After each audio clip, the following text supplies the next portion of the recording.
आता हे कपड्यासोबत साधं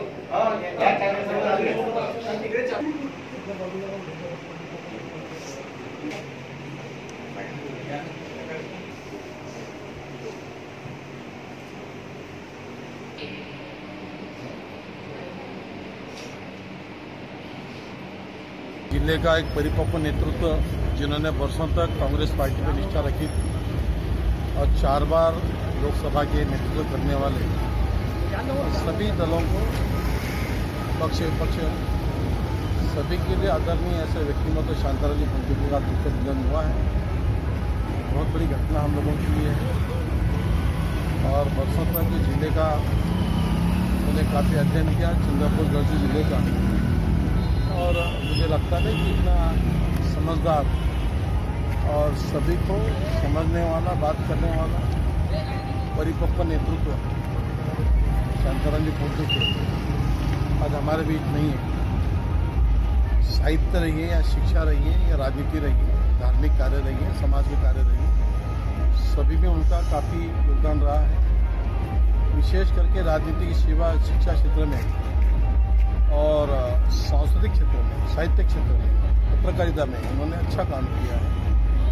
उस तरह के विपक्ष में रहने के बावजूद भी मुझे बहुत आदरणीय लगने वाले नेता जो जिले में कोई थे तो शांताराम जी ही थे जो अभी तक हमारे साथ में थे और एक ऐसा अच्छा नेता हमने गंवाया है। हम सभी को काफ़ी दुख है। देश के लोकतंत्र में ऐसे नेताओं की कमी हमेशा महसूस होती है तो सभी दलों को समान सम्मान देने वाला नेता आज हमारे बीच में नहीं रहा है। मैं उन्हें श्रद्धांजलि अर्पित करते समय इतना कहूँगा कि उनके जीवन के कुछ गुण हम में भी आ जाए और हमने एक अच्छे उनके तरह का नेतृत्व करने में सफल रहे, ये मेरी भावना है। मैं उन्हें श्रद्धांजलि अर्पित करता हूँ।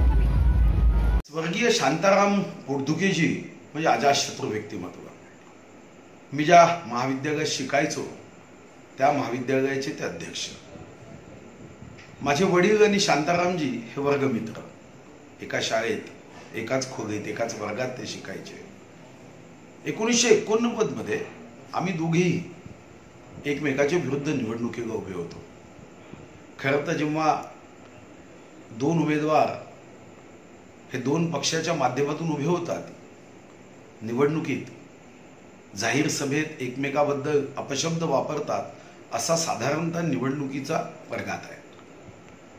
पण शांतारामजी असं नेतृत्व, असं व्यक्तिमत्व की मंचावरून ते माझं कौतुक करायचे।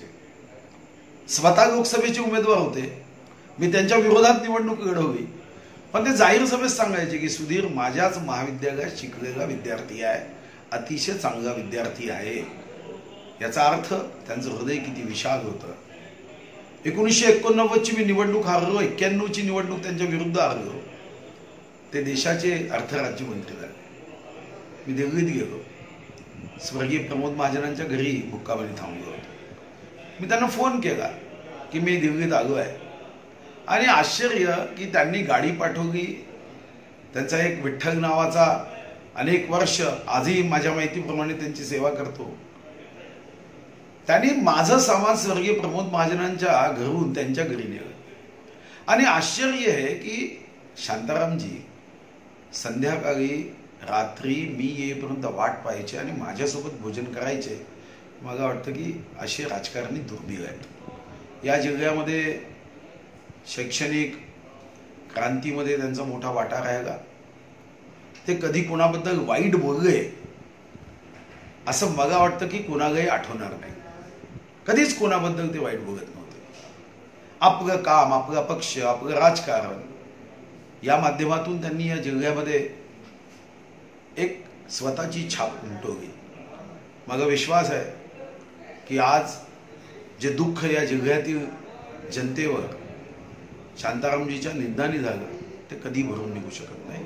एक अजातशत्रू व्यक्तिमत्व आमच्यातून निघून गेलं. नागपूरला उपचारादरम्यान दुःखद निधन झालं. ही वार्ता निश्चितपणे या जिल्ह्यातील नव्हे तर विदर्भातील आणि महाराष्ट्रातील काँग्रेसच्या कार्यकर्त्यांना अत्यंत दुःखदायक अशी घटना आहे. शांतारामजींचं कार्य फार मोठं असं कार्य या जिल्ह्यामध्ये चंद्रपूर गडचिरोली या लोकसभा क्षेत्राचं 4दा त्यांनी प्रतिनिधित्व केलं. 4 वेळा प्रतिनिधित्व करत असताना केंद्रीय अर्थ राज्यमंत्र्यापर्यंत त्यांनी भूमिका निभावली. केवळ राजकारणापुरतीच त्यांची ओळख नव्हती तर विविध क्षेत्रामध्ये त्यांनी स्वतःचा एक ठसा उमटवलेला होता.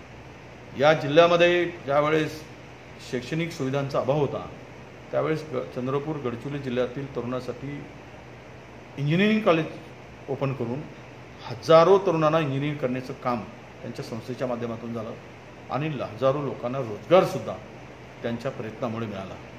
प्रत्यक्ष साहित्य क्षेत्रामध्ये असेल, सामाजिक क्षेत्रामध्ये असेल, त्यांचा सहभाग हा जिल्ह्याच्या जनतेच्या स्मरणातून कधीही न जाणार आहे. खरं तर काँग्रेसच्या मध्ये एक प्रामाणिक, कधीही स्वतःच्या पक्षाशी बेईमानी केल्याचं कोणीही माणूस बरंसुद्धा बोलू शकत नाही. पक्षाने जी भूमिका ठरवली ती भूमिका शेवटपर्यंत टिकवायची, मानायची, पक्षाचा आदेश शिरसावंद मानायचा, पण पक्षाने दिलेल्या आदेशाविरुद्ध ब्रही काढायचा नाही. इतकी निष्ठा आणि निष्ठावंतपणा त्यांच्या स्वर्गीय शांतारामजींच्या मध्ये होता आणि तो त्यांनी शेवटच्या श्वासापर्यंत पाडला. ज्या विचाराला घेऊन जगले त्याच विचाराला घेऊन त्यांचा शेवट झाला. हे संपूर्ण महाराष्ट्राच्या इतिहासामध्ये स्मरणात राहील. अशा प्रकारची त्यांच्या जीवनातला एकूण वाटचाल आहे. त्यांच्या या दुःखद निधनाबद्दल आम्ही सर्व शोकसागरात आहोत. त्यांच्या निश्चितपणे अतीव दुःख सर्व काँग्रेस जनाला त्यांच्या जाण्याने झालेलं आहे.